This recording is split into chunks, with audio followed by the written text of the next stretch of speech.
Hello friends, नमस्कार।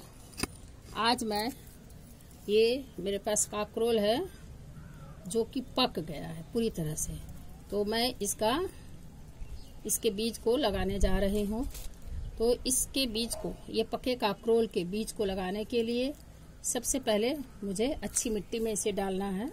इसलिए सबसे पहला काम क्या करूँगी कि यह जो खाली गमला है, ध्यान रखना पड़ेगा कि इस गमले में जहाँ पर छेद है वहाँ पर थोड़ा सा ये टुकड़ा इस तरह से लगा दे ताकि वह जो छिद्र है, होल है, वो बंद ना हो। इस लग गया है। अब इसके लिए मिट्टी तैयार करनी है। तो मिट्टी तैयार करने के लिए ये मैंने एक पॉट लिया। इस पॉट में 2 भाग ये गार्डन सॉइल डाल दी हूँ। इसी गार्डन सॉइल में यहाँ थोड़ा सा केले का छिलका, आलू का छिलका, लहसुन जो भी है सब कुछ है इसी पॉट से जितना मैं डबल वो डाली हूँ मिट्टी, उसका हाफ इसमें बालू मिला दी। और यह जो केले का छिलका, हल्दी, प्याज का छिलका, लहसुन, ये सभी मिक्स्ड करके मैं एक शक्तिशाली मिट्टी तैयार कर दी हूँ ताकि मैं जो काकरोल के बीजारोपण करने जा रही हूँ वह स्वस्थ और सही तरीके से हो। तो इसी के लिए इस गमले में मैं पहले उसको डाली। अब यहाँ मिट्टी डाल दे रही हूँ। मिट्टी डाल देना है। मिट्टी की मात्रा थोड़ा सा गमले में कम ही डालना है ताकि जब काकरोल का पौधा जब थोड़ा सा पनप उठेगा तो दोबारा इसमें फिर से मिट्टी डालनी है ताकि वो मजबूती से रहे। मिट्टी डालने के बाद यह जो बरसात का समय है इसलिए मिट्टी थोड़ा ज़्यादा ही गीला है, उससे कोई फर्क नहीं। ऐसे उर्वरक मिट्टी होने से ज़्यादा अच्छा होता है, लेकिन ये अपने आप ही सूख जाएगी। बस सिर्फ ध्यान रखना है कि अब मैं इस काकरोल के बीज को, इसका नियम ऐसा है कि आप इसको जब डाल रही हैं थोड़ा सा ध्यान रखना है कि जो नुकीला वाला पार्ट है वो नीचे की ओर रहे।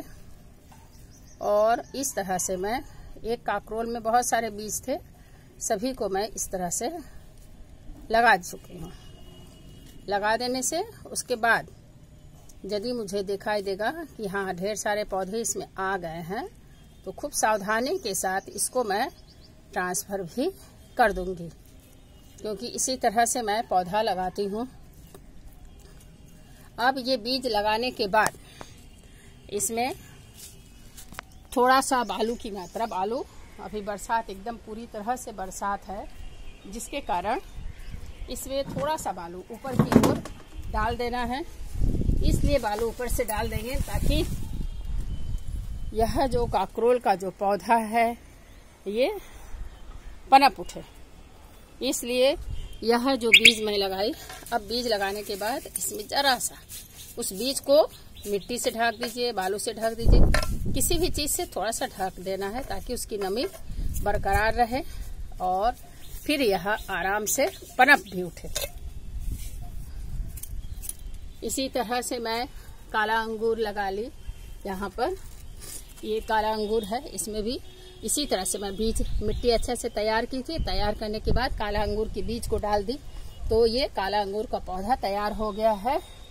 ये जो पीपल वृक्ष है इसका भी पत्ता, ये पत्ता मिट्टी के लिए बहुत ही अच्छा होता है।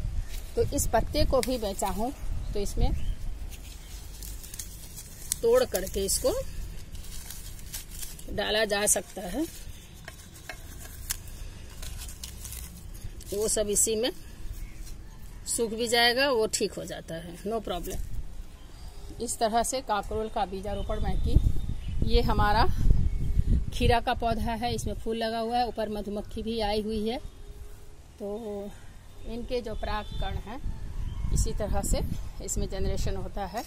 ये लौकी का पौधा, यहाँ मैं बैगन भी लगा चुकी हूँ, छत पर ही है ये सभी।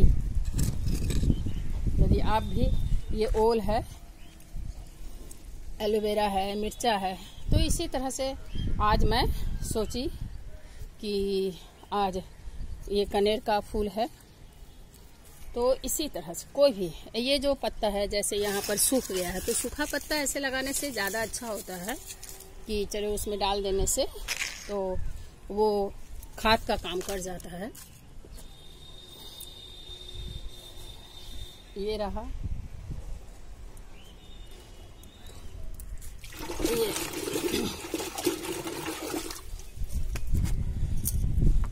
विभिन्न तरह के पेड़ पौधे, फूल बागवानी मेरी शौक है,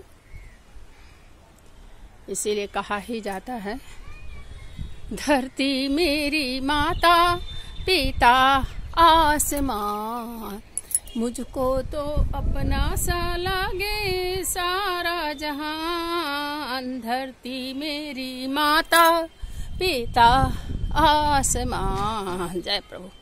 थैंक यू। काकरोल के पौधे को तो लगा ली, अब इसमें जब काकरोल लगेगा तो मैं पुनः वीडियो बनाऊंगी।